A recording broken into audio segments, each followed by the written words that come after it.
Welcome to the Freedom Camp Podcast, rooted in truth, growing in freedom, and built on the belief that you weren't meant to grow alone.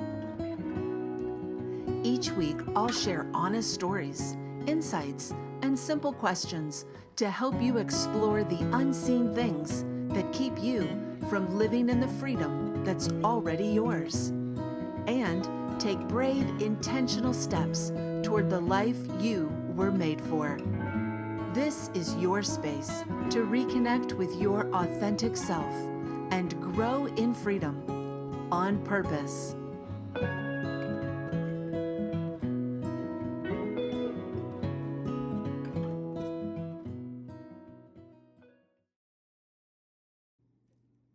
This week's podcast is a little different. Instead of teaching from an outline, I wanted to simply share something I've been reflecting on this week. I hope wherever you are, you'll receive it the way it was written, like a conversation on a porch. In a few days, America will celebrate 250 years since declaring its independence. For many, the 4th of July is fireworks, family gatherings, and gratitude for the freedoms we often take for granted. For me, it's become something quieter, like still waters running deep. I'm married to a veteran who still carries scars from his time serving during Desert Storm. Some scars you can see, others reveal themselves in ordinary moments, in the way a room is scanned, a problem is approached, or a difficult day is carried. Living beside someone who has experienced the cost of defending freedom has expanded how I think about that word. I've watched him continue to grow in freedom over the years, not because his past disappeared, but because healing rarely works that way.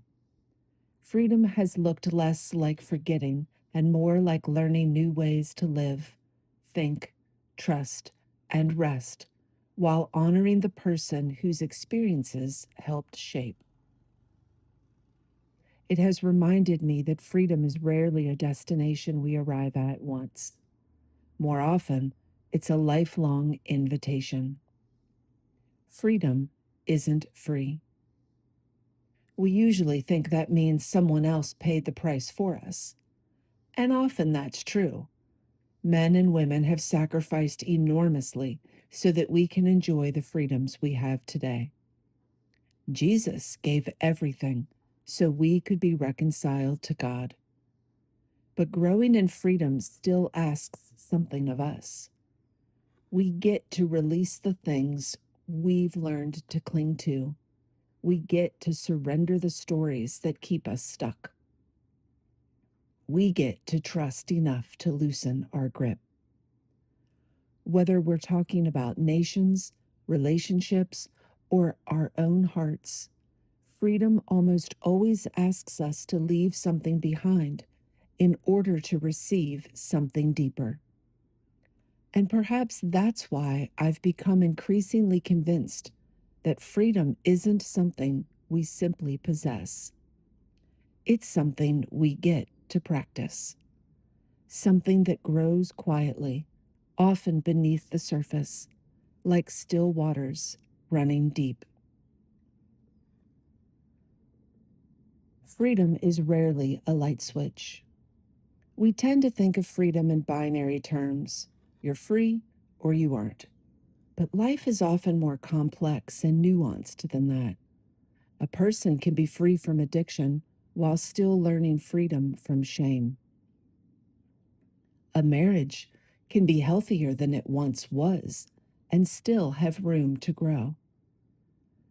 And a nation can enjoy tremendous liberty while continuing the work of becoming more just and righteous.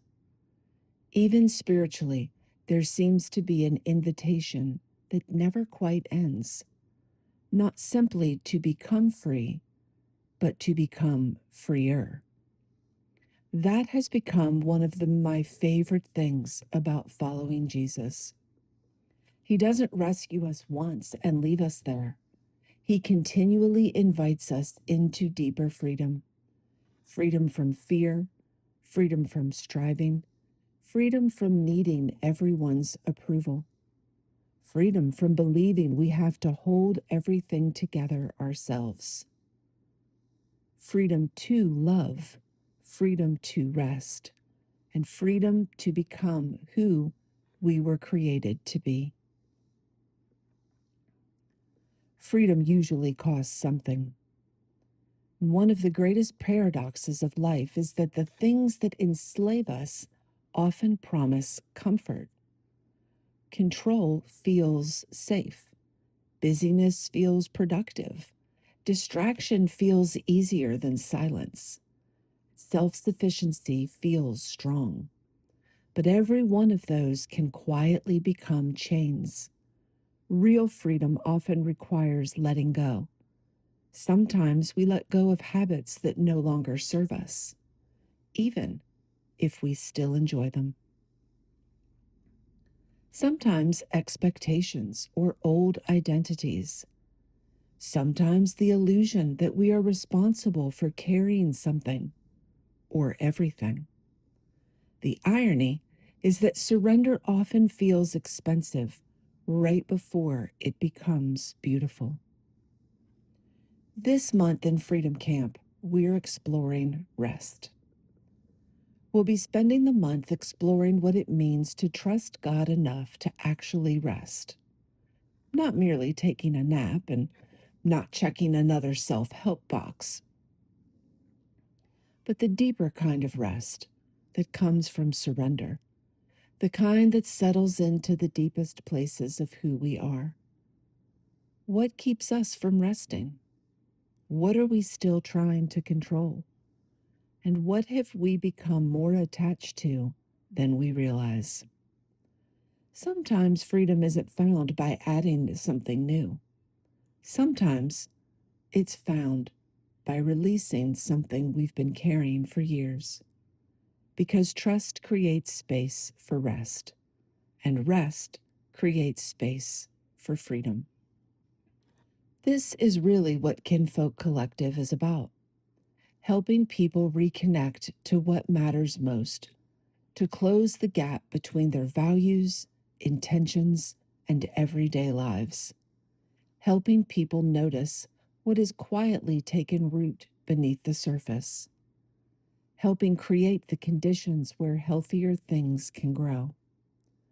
Whether that happens through Freedom Camp, this podcast, conversations around the farm, one-on-one coaching, or essays on Substack, the hope is always the same: to become a little more rooted in truth, to become a little more aware and a little more courageous, to become a little more free. This Independence Day, I'm grateful for the freedoms we enjoy as a nation. I'm equally grateful that God continues inviting each of us into a freedom that reaches far beyond political boundaries, a freedom that transforms hearts, a freedom that grows over a lifetime, a freedom that reminds us we don't have to carry everything alone. If that kind of freedom resonates with you, I'd love for you to stay a while. Explore Freedom Camp, listen to the podcast, subscribe on Substack. We'll keep exploring what it looks like to grow in freedom together, one faithful step at a time. Because freedom isn't merely something we celebrate once a year. It's something we cultivate every day. Thanks for spending a few minutes with me. Wherever you find yourself today, I hope you noticed one small place where God might be inviting you into a little more freedom.